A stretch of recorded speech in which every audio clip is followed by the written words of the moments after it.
great to have you watching CNN Student News on this Monday, March 2nd. I'm Carl Azus. Hope you had a great weekend. First up, there was a march yesterday in the Russian capital, Moscow.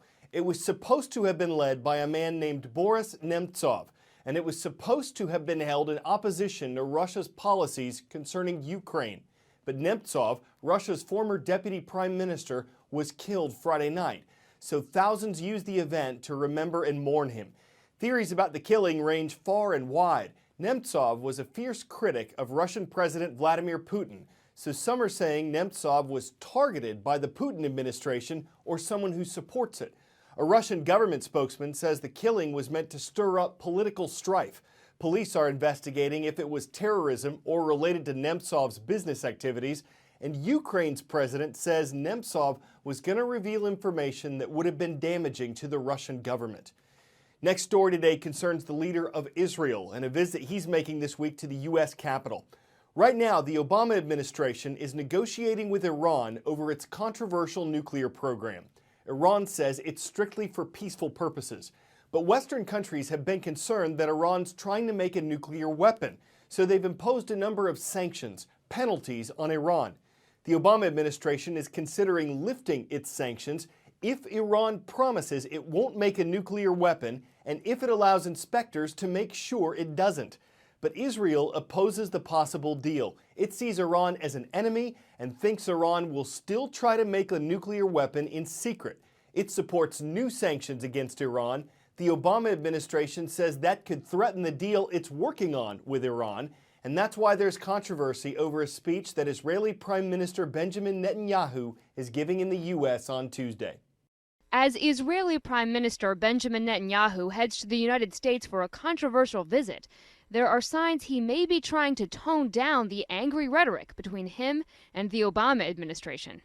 During a visit to the Western Wall before leaving, he said he actually respects President Obama.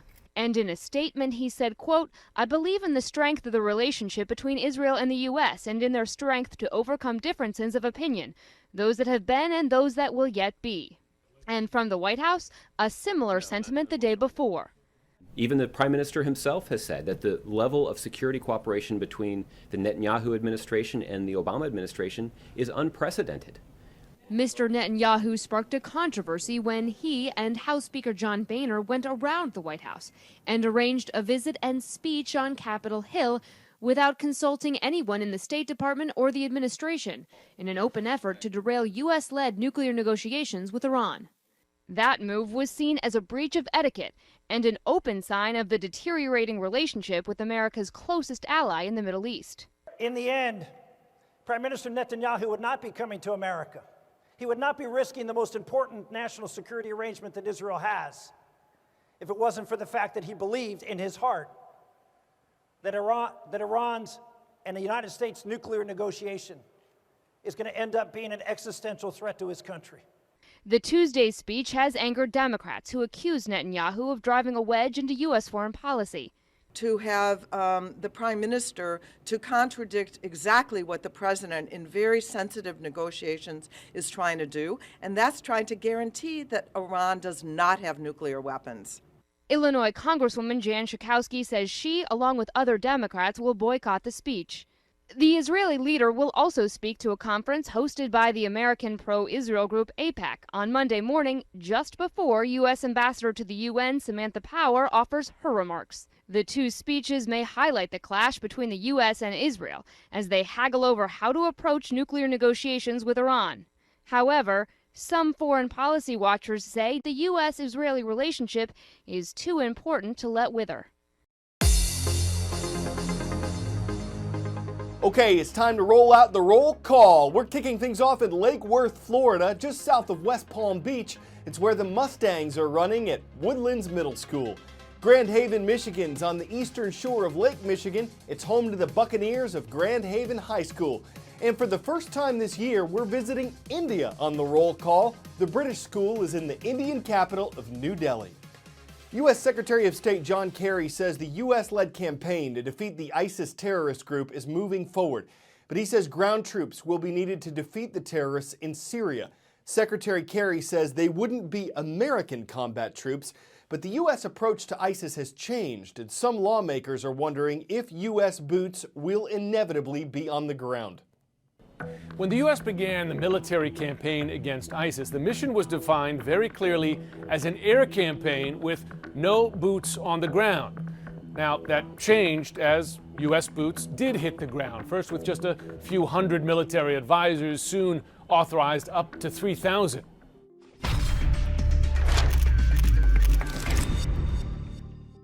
So the second definition of the mission became an air campaign with no combat troops, or no ground combat troops. None outside the major city centers of Erbil in the north and Baghdad in the central part of the country. Now, that rule changed again when those military advisors moved out of those major city centers to places such as Anbar province, which is mostly held by ISIS, the scene of fierce fighting. So while those troops don't have a combat role, they're certainly in a combat zone. That point was highlighted recently when the Al-Assad air base in Anbar province, which houses some 400 coalition troops, including 300 Americans, came under assault by ISIS. Now, the fourth change in the definition of the mission is still on the table, and that's the idea that some of these military advisors might either be forward deployed with Iraqi ground forces, or that U.S. ground controllers may be sent in to call in airstrikes. Are those combat troops? The administration says no. They would certainly be much closer to combat, and therefore much closer to danger. See if you can ID me. I once connected China and Rome. I'm an ancient trade route that was traveled by Marco Polo. I'm named for one of the major materials carried along my path. I'm the Silk Road, once stretching from the Mediterranean Sea to Xi'an, China. With the possible exception of Marco Polo, most people who used the Silk Road never actually traveled the whole distance.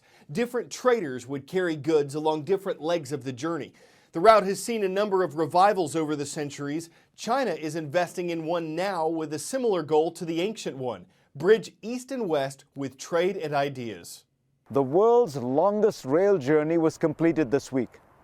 A Chinese cargo train finished its first trip from the town of Yiwu in China to Madrid. That means it passed through no fewer than 8 countries: China, Kazakhstan, Russia, Belarus, Poland, Germany, France, and Spain, according to Chinese state media. The journey was more than 8,000 miles each way, and each leg took roughly 3 weeks. To put that in perspective, the round-trip distance is equivalent to traveling between Los Angeles and New York approximately 6.5 times, or from LA to Sydney and back again. The direct link to the West has been called the 21st century Silk Road by Chinese officials. It isn't just this isolated route. Last year, Xi Jinping announced a $40 billion Silk Road fund to boost infrastructure that could link markets across Asia and beyond. It's officially the year of the sheep, or by some translations, the ram or the goat, but perhaps the silkworm would be more appropriate. My Twitter lit up Thursday night. People were asking me what color I thought this dress was. I saw blue and black, but some people see white and gold. It started with a photo of an $80 dress posted recently on social media. The colors you see in the photo comes down to how your eyes and brain process optical signals. So some will swear by blue and black, others white and gold. But that's just the photo that has this effect. The actual dress is actually blue and black, and everyone agrees. And because sales of it are up over 300% according to the company, it does plan to make one in gold and white. So dressmakers will make a dress to dress the best dressed. Dress wearers want a dress, dressing up or dressing down, or just putting to dress the great dress debate, which is anything but black and white. I'm Carl Azus for CNN Student News, and for the record, my tie is black and blue.